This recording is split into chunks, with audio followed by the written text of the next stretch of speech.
Laetitia Hallyday, Jade et Joy en larmes sur la tombe de Johnny. Elle compte sur le soutien des fans. Mercredi 5 décembre, cela faisait 1 an jour pour jour que Johnny Hallyday est décédé.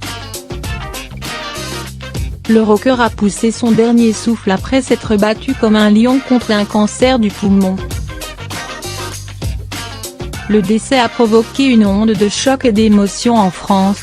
Ses fans éplorés ont pu lui dire adieu lors d'un hommage populaire à Paris, en l'église de la Madeleine, en présence du président de la République, ses prédécesseurs, et des proches du chanteur.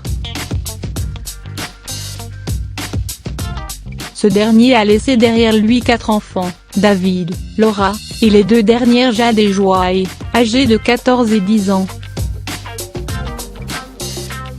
Pour le premier anniversaire de sa mort, Laetitia Hallyday et ses 2 filles se sont recueillies, accompagnées d'une centaine de fans, sur la tombe du rocker à Saint-Barth, dans le petit cimetière de Lorry.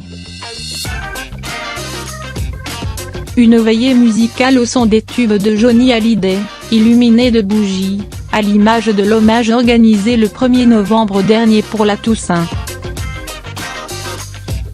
À la manière mexicaine, puisqu'au Mexique souvent on chante et on danse sur la tombe des morts pour les célébrer.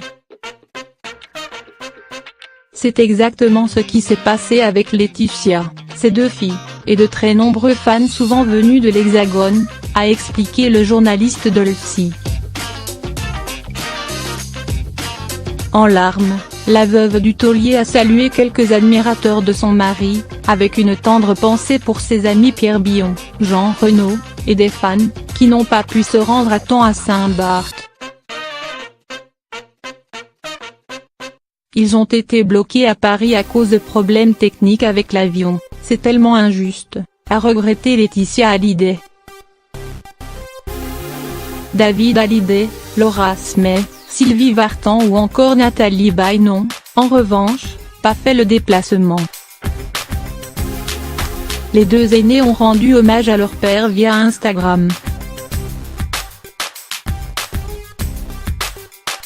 La première épouse de Johnny Hallyday, avant son concert à Saint-Quentin, s'est recueillie avec ses musiciens en la basilique de la ville.